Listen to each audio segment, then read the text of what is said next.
Hello जी, स्वागत है आप सबका हमारे यूट्यूब चैनल एग्ज़ाम सफ़र पे। आज हम डिस्कस करेंगे कुछ इम्पॉर्टेंट करंट अफेयर्स को एक मोटिवेशन के साथ। तो फर्स्ट क्वेश्चन क्या है, which country top in global liability index. तो ग्लोबल लाइबिलिटी इंडेक्स में टॉप कौन सी कंट्री ने किया है।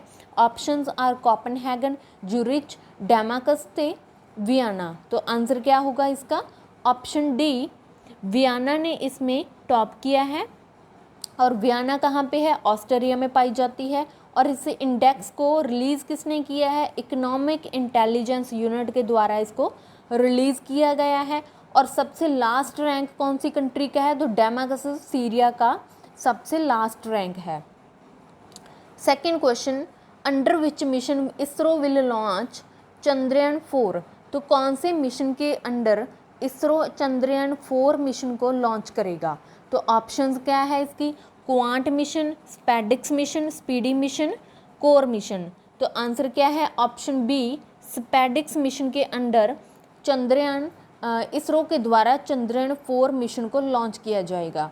और इस मिशन को 2 हिस्सों में लॉन्च किया जाएगा बिकॉज ये बहुत ज़्यादा भारी है, हैवी है, और ऐसा व्हीकल नहीं है कि इतने भारी रॉकेट को ले जा सके स्पेस में।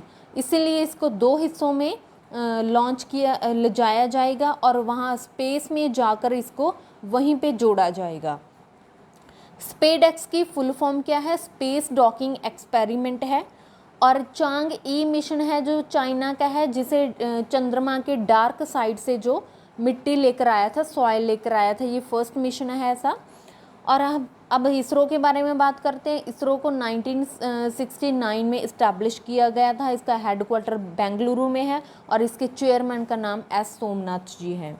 Next question is, with whom did the French Thales company sign an agreement to manufacture 70 mm rockets in India. तो फ्रेंच थेल्स कंपनी ने इंडिया में 70 mm के रॉकेट्स को मैन्युफैक्चर करने के लिए किसके साथ एग्रीमेंट साइन किया है। तो options are Tata, Adani, HAL, Skyroot. तो आंसर क्या है इसका, ऑप्शन बी, अडानी के साथ इस एग्रीमेंट को किया है। और ये एग्रीमेंट क्या है कि इसमें जो 70 mm के रॉकेट्स हैं उनको मैन्युफैक्चर किया जाएगा। और इसमें रुद्रा एंड प्रचंड जो हेलीकॉप्टर्स हैं उनको मैन्युफैक्चर किया जाएगा, जिन्हें हैवी वेपन्स को उठाने के लिए यूज़ किया जाएगा। Next question is, when was the international parliamentarism day celebrated. तो इंटरनेशनल पार्लियामेंटरिज्म डे को कब सेलिब्रेट किया जाता है। Options are 28 June, 29 June, 30 June, 1 जुलाई।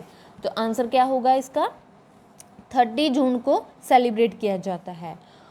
और पार्लियामेंट का आर्टिकल कौन सा है, 74 है। राज्यसभा के अभी रिसेंटली लीडर को अपॉइंट किया गया है, तो वो कौन है, JP नड्डा जी है जो हमारे हेल्थ मिनिस्टर हैं। और पार्लियामेंट के स्पीकर कौन है, तो ये ओम बिरला जी हैं। Next question is, which country recently launched the new military operation अजम ए इस्तेकाम। तो अजम ए इस्तेकाम ऑपरेशन है जो मिलिट्री ऑपरेशन किसके द्वारा लॉन्च किया गया है। तो options R India, Afghanistan, Pakistan, Iran. तो आंसर क्या होगा इसका, ऑप्शन सी, पाकिस्तान के द्वारा इस मिशन को लॉन्च किया गया है। और ये मिशन क्या है, पाकिस्तान कहता है कि हमारे देश में अफगानिस्तान के दोबारा टेररिस्ट को बढ़ावा दिया जा रहा है। इस अफगानिस्तान का जो तालिबान है वो यहाँ पे आके बैठ के आया है और वो हमारे देश में टेररिस्ट कर रहा है, आतंकवाद फैला रहा है। इसीलिए पाकिस्तान ने अजम ए इस्तेकाम को लॉन्च किया है इसको कंट्रोल करने के लिए।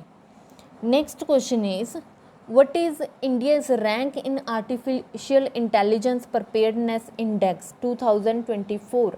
तो आर्टिफिशियल इंटेलिजेंस प्रिपेयर्डनेस इंडेक्स में इंडिया का कौन सा रैंक है।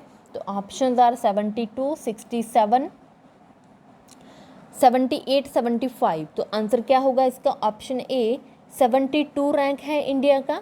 और इसे रिलीज़ किसके द्वारा किया गया है, इंटरनेशनल मॉनेटरी फंड के द्वारा इसे रिलीज़ किया गया है। और रिसेंटली क्या है, जो महाराष्ट्र का पेंच टाइगर रिजर्व है वहाँ पे पैंथरा जो एआई एक फायर डिटेक्शन है, उसका नाम क्या है, पैंथरा एआई फायर डिटेक्शन को लॉन्च किया गया है, जो विद इन 3 मिनट्स ही अगर वहाँ पे कुछ आग वगैरह का कुछ इमरजेंसी आती है तो उसका अलर्ट देगा। Next question is which country was removed from the financial action task force is grey list. तो ऐसी कौन सी कंट्री है जिसे फाइनेंशियल एक्शन टास्क फोर्स की ग्रे लिस्ट से रिमूव कर दिया गया है। तो options are Greece, Turkey, Italy and Spain. तो आंसर क्या होगा इसका, ऑप्शन बी टर्की।